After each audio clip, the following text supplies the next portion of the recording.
Chers auditeurs, Dear listeners, bonjour. welcome to Comme d'Archi Podcast Season 5. Saison 5, dans le monde fascinant des architectes. And in the architectural projects. Je suis Anne-Charlotte Deponte, passionnée d'architecture et docteur des universités en histoire de l'archi. I am one of the spokespersons of Anne-Charlotte, who is a PhD in architecture history. Merci Thank you d'être avec moi aujourd'hui. to be with us today. Et And maintenant, now, lundi en français, place au talent. and Wednesday, let's talk projects. In English, of course.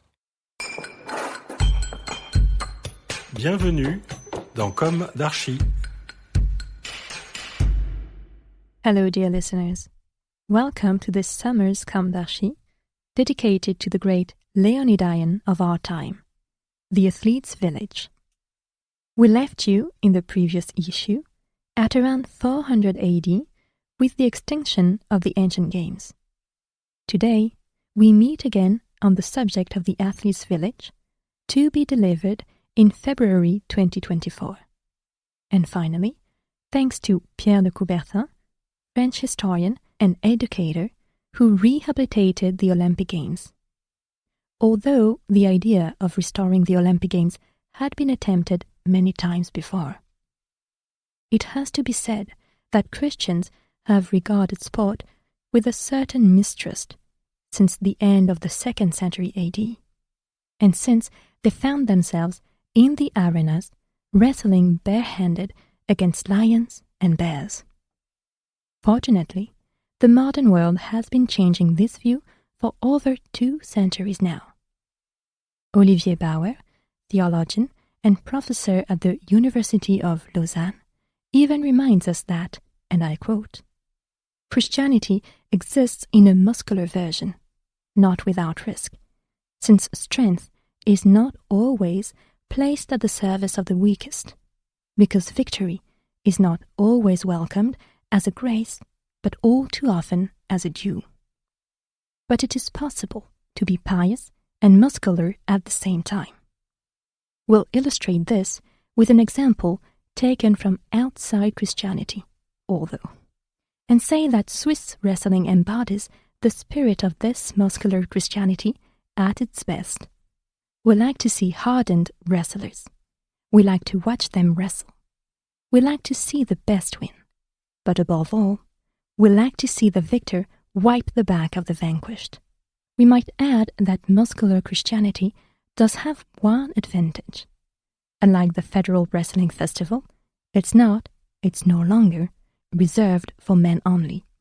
End of quote. Let's face it, whether you're a believer or not, we've come a long way since the violent and exclusive practices of antiquity. When cultures come together to retain only the good, then we can hope. Isn't that so? In the sporting, competitive, open, and sustainable spirit, France has set up an athletes' village to welcome, at competition time, the athletes, a legacy for a population in dire need of long-term accommodation. Now, many of you criticized the village when it was inaugurated in February 2024. But that was to be expected. It has to be said that the trees had barely been planted. The weather was not at its best. People's spirits had been raised by all the construction work, the traffic problems, the lowering of living standards, and the disappearance of the middle class, which had been declared absent when it was the time to invest. Finally, the majority of journalists had not included the best shots in their articles. And yet, there were some great images to be found among the architects. All you had to do was ask them. Too bad they were forgotten. So, what's so great about this village? I know many of you compare it to Stalinist-era boxes. Certainly, massive buildings are lined up perpendicular to the Seine, and the photos published in the first quarter of 2024 are depressing for most. Dominique Perrault, the operations chief urban planner and architect of the Bibliothèque François Mitterrand in Paris, has imagined the buildings as large boats moored at the quayside with links to be forged with the surrounding urban fabric. but only time will tell how they will be used. Already, it's not bad to think that today you can find new apartments with larger than usual floor areas and exposed beams. The village straddles the communes of Saint-Ouen-sur-Seine, Saint-Denis, and Île-Saint-Denis. Construction began on November 4, 2019, with deconstruction and land adaptation. Construction will start in 2021. In the summer of 2024, some 14,000 athletes from around the world will come to take part in the games and live here. At the end of the competitions, on September 8, 2024, work begins on the reversibility of the village, so that the buildings can become a real city district, combining housing, offices, shops, local services, schools, doctors' surgeries, sports facilities, and green spaces. Room partitions are dismantled, bathroom blocks removed, paintwork redone, parquet floors installed, and the new district is ready for use. More than 2,800 homes, 70% private investments, 80,000 square meters. Around 6,000 residents and as many employees are expected.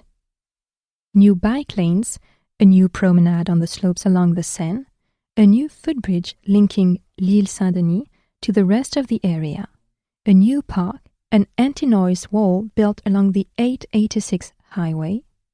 It's all very promising. It's a constructive feat, and some very fine agencies took part like KOZ, Kobe, Atelier Georges, Dimitri Roussel on Sector E, Brenac et Gonzalez et Associés on Sector D. In this ordered alignment, following strict common rules, they have all found singular expressions. For example, Plot 1 in Sector D by BGA suggests the bow of a moored ship, which, with its wide white gangways, dominates the expanse of the riverside landscape.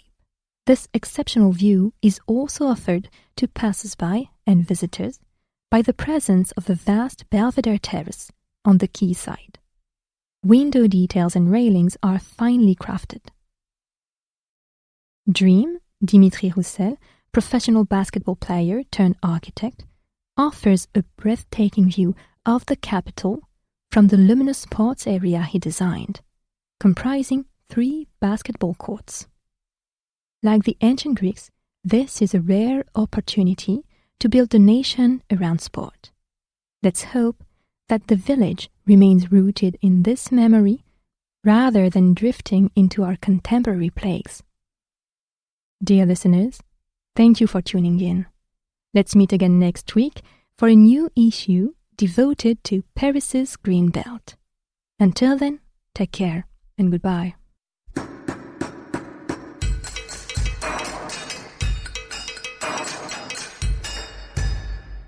Thank you for listening. And thanks to the sound engineer who was collaborating with us today. Don't forget to tune in to our previews on Instagram at Comme d'Archi Podcast. If you enjoy this podcast, don't hesitate to promote it by giving it 5 stars and a little comment on Apple Podcast or on your favorite podcast platform. And above all, subscribe to listen to all of our episodes for free. See you soon, and until then, take care of yourself.